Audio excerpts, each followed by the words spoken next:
المنتخب الوطني المغربي.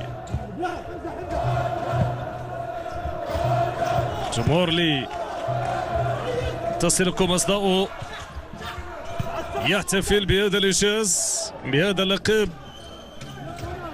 حضوره من أجل الاستمتاع بمنتخب الفوتسال، من أجل المساهمة في دعم ومساندة هذا المنتخب اللي كان المرشح رقم 1 للتتويج باللقب، وبالفعل مصنف رقم 8 عالميا. بدون مفاجأة هنا واضحة الصورة، سيتركون العداد أكيد ينتهي بهذا الشكل بهذه الصورة، واحتفالية مغربية بالأراضي السعودية بلقب للمنتخب الوطني المغربي. مبروك لأسود القاعة، مبروك لأسود الأطلس، مبروك لهذا المنتخب الذي وصل حصد الأخضر واليابس، وإضافة إنجاز جديد والثالث تواليا بالنسبة لهذا المنتخب على المستوى العربي بعد لقب القارات 2022 سنة 2023 بلقب مهم جدا لأبناء المدرب الشمد كيك، هو لقب العرب كأس العرب في نسخة استثنائية بدولة المملكة العربية السعودية. هنيئا للمنتخب الوطني المغربي، هنيئا لأبناء هشام دكيك على ما قدموه في هذا الحدث، وسنعيش معكم أجواء الاحتفالات بطبيعة الحال في ظل ما قدمه المنتخب الوطني المغربي ولحظة التتويج بهذا الإنجاز بالنسبة لكرة القدم الوطنية. إذن ونحن نتابع هذا المنتخب الوطني المغربي، هذا المنتخب الوطني المغربي. إذن العناصر الوطنية تحتفل. صراحة افتقدنا في هذا النسخة لسفيان المسرار وكذلك بلال البقالي، لكن التزام هذا الثنائي مع فريقهم الفرنسي على مستوى الكاس فرنسا، تتويج باللقب وكذلك البطولة، مباراة نهائي البلاي اوف، والمنتخب بمن حضر في ذلك كذلك حضور هذا الاسماء صراحة لتتوج باللقب وتحتفل بطريقة الخاصة على ايقاع هذه الصور الجميلة. فرصة التقاط هذه الصور في انتظار حفل التتويج الذي سينطلق بعد لحظات. جماهير مغربية اليوم كانت تعرف أن مسألة وقت فقط، ونحن نتابع هذا الشباب كيك في صورة معبرة من جانب الناخب الوطني. أظن يتلقى التهاني من السيد فوزي لقجع رئيس الجامعة الملكية المغربية لكرة القدم من كل أكيد الغيورين على كرة القدم الوطنية. ستكون لك سعادة كبيرة، نحن نتابع تفاعل كبير من طرف الجماهير المغربية مع الناخب الوطني هشام دكيك مع هذه المجموعة بما قدمته من أداء كان رائع جدا بالفعل كما توقعت. إذن كما توقعت صورة واضحة، صورة الاحتفال، صورة الاحتفال. تهاني من طرف سيد فوزي لقجع رئيس الجامعة الملكية المغربية لكرة القدم بشكل جميل جدا عبر الفيديو عبر الواتساب. أكيد في تحية لهذا المجموعة وللجماهير المغربية التي كانت في الموعد وهي الآن تحتفل بهذا الإنجاز الجميل المهم جدا للمنتخب الوطني المغربي، للمنتخب الذي الآن يقدم نفسه كأفضل منتخب عربي في تاريخ هذه البطولة، بحكم الآن ينفرد على مستوى عدد الألقاب. أصبحت الآن 3 ألقاب بالنسبة للمنتخب الوطني المغربي، تاركا ثاني الإنجازات، ثاني أفضل إنجازات للمنتخبين المصري والمنتخب الليبي، أفضل منتخب عربي، أفضل منتخب إفريقي، وأفضل واحد من أفضل المنتخبات على المستوى العالمي. ماذا تريدون غير ذلك؟ أكيد نريد المزيد، نريد عديد الإنجازات، نريد القاب، نريد مواصلة هذه التمثيلية المشرفة لكرة القدم الوطنية في ظل عمل الكبير الذي يبذل تحت القيادة السديدة للرياضي الأول جلالة الملك محمد السادس نصره الله وأيده.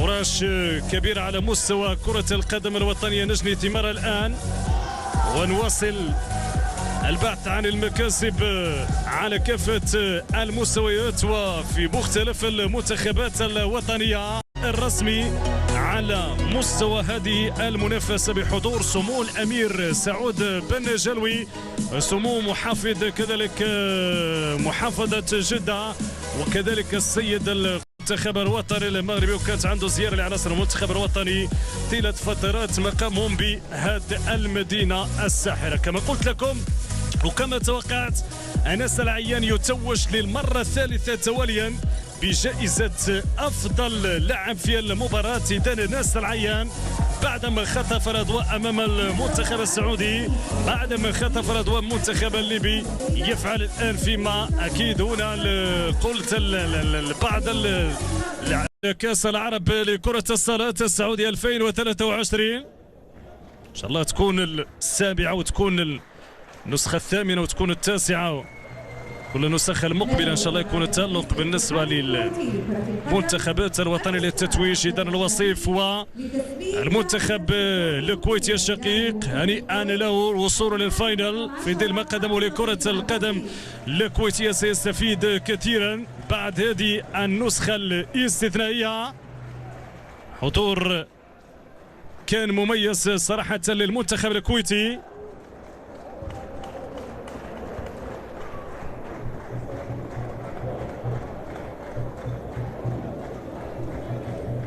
المنتخب الكويتي بعد هذه المحطة المقبلة ستكون كأس آسيا. لاعب منتخب المغرب رقم 3 أنس العيان.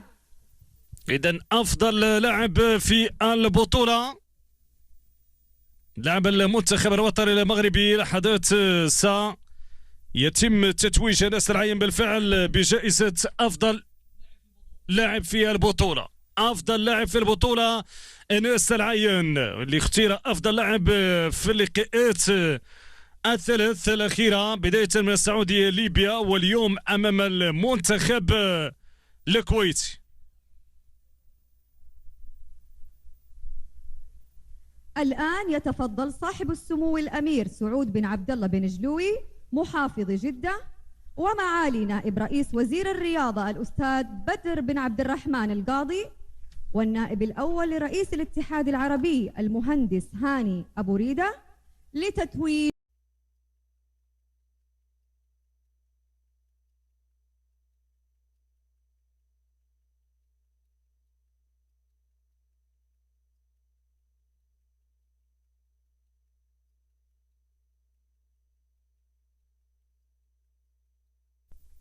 إذن اللحظة المنتظرة بالنسبة للمنتخب الوطني المغربي.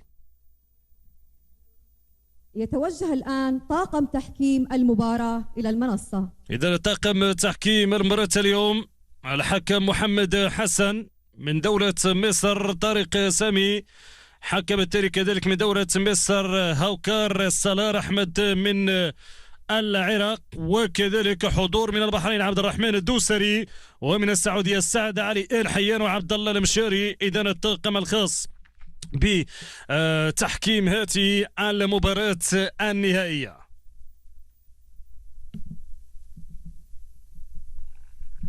إذن بعد طاقم التحكيم سنذهب وسنواصل أجواء التتويج. وصيف المنتخب الكويتي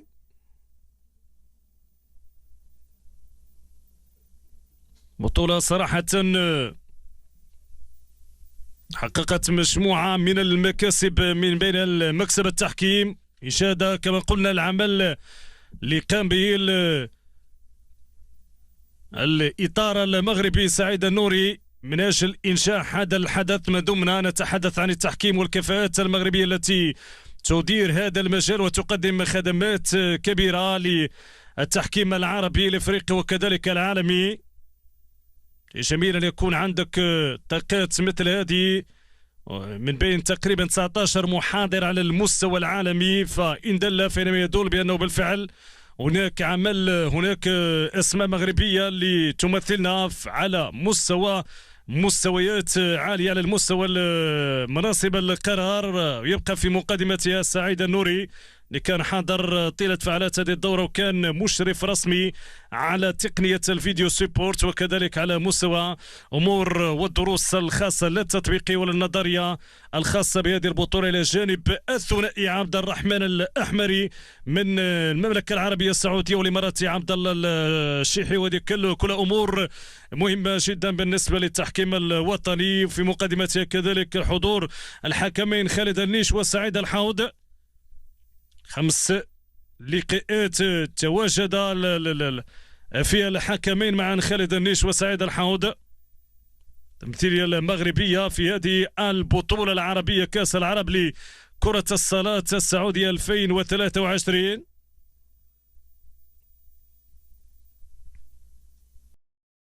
إذن بعد لحظات الوصيف يتوج الآن صاحب المركز الثاني في البطولة منتخب الكويت. منتخب الكويت يجب أن يرفع رأسه في ظل ما قدمه في هذه البطولة، الوصول للمباراة النهائية إنجاز مهم جدا للمنتخب الكويتي الذي تلقى أجمل التهاني عن هذا الإنجاز المهم جدا بالنسبة لكرة القدم الكويتية.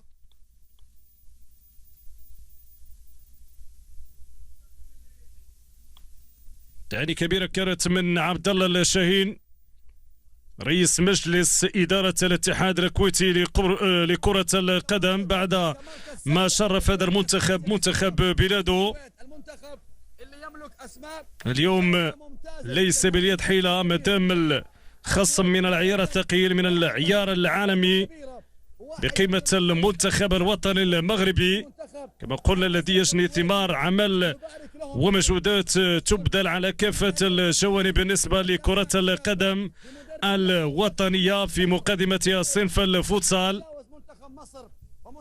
فوتسال لي صراحة مباريات لي ممتعة جدا، كرة القدم داخل القاعة وتبع ذلك في أكثر من مناسبة عبر القناة الرياضية المغربية، سواء بالنسبة لمنافسات البطولة وكذلك لمنافسات كأس العرش ليشهد لها بالعمل والتفاني خدمة للمنافسات المحلية، وكل ذلك بعناية من جانب أكيد السيد فوزي القشعري الجامعة الملكية المغربية لكرة القدم. أخبار صار كانت هذه السنة هي القاعات التي ستكون جائزة قريبا إن شاء الله، قاعات من مستوى عالي في مجموعة من المدن المغربية من أجل إعطاء دفعة كبيرة للمنافسات المحلية، كذلك جانب الحوافز وكذلك النقل وإلى ذلك من الأمور اللي صراحة أعطت يعني قلت الشيء الكثير للفوتسال المغربي دائما في ظل عمل واستراتيجية عمل اللي كانت على كافة الجوانب سواء على المستوى المدى القريب المتوسط والبعيد. إذا تتويج عناصر المنتخب الوطني، هذه المجموعة اللي تستحق كل التقدير يقودهم الحراس عبد الكريم البيا، رضا الخياري ومحمد نسيس، بتواجد راس العيان يوسف شواد، راس طيبي، سفيان بوريت، اسماعيل مصال، سعد كنية، عثمان بومسو، سفيان شعراوي، محمد كمال، حمزة بوياسان، ادريس رئيس فني، خالد بوسيد واناس دحاني، بقيادة الطاقم التقني للمنتخب الوطني المغربي بقيادة أسطورة الفوتسال المغربي العربي والافريقي الناخب الوطني شبت كيك تقني للمنتخب الوطني المغربي. ولحظة تتويجة الرجل، قصة رجل كما يقال انطلق من الصفر والآن أصبح واحد من أشهر المدربين في الفوتسال على الصعيد العالمي، واحد من أبرز الأطر العالمية. هشام دكيك، هشام إنجازاته تتحدث عنه، هشام قصة رجل آمن بقدراته وإمكانياته وفور توفير الظروف له بعدما كانت يد العون من طرف سيد فوزي القشعري الجامعة الملكية المغربية لكرة القدم، انطلق كالسهم مغردا محلقا رفقة هذه المجموعة الحصيلة ألقاب تتحدث عن هذا المنتخب، واليوم يتوج بلقب آخر وكأس العرب لكرة الصالة في نسختها السابعة. المنتخب الوطني المغربي يتوج باللقب وفي لحظة استثنائية لهذه المجموعة التي تستحق كل التشجيع، هنيئا لكل المجموعة، هنيئا لمحمد ويداني، لكل من رافق المنتخب واشتغل من أجل أن نعيش هذه الأجواء الاستثنائية في هذا اليوم الاستثنائي للفوتسال المغربي. شكرا لكم. قناة الرياضية معكم أينما كنتم دائما، مساندة ومدعمة لكرة القدم الوطنية ومع المنتخبات الوطنية في كل المواعيد. على نغمات العيون عينية نترككم هناك من المصدر مع هذه النغمات الاستثنائية في هذه الأجواء الاحتفالية على الطريقة المغربية الصحراوية الأصيلة. شكرا لكم، نلقاكم في موعد مقبل بحول الله. إلى اللقاء.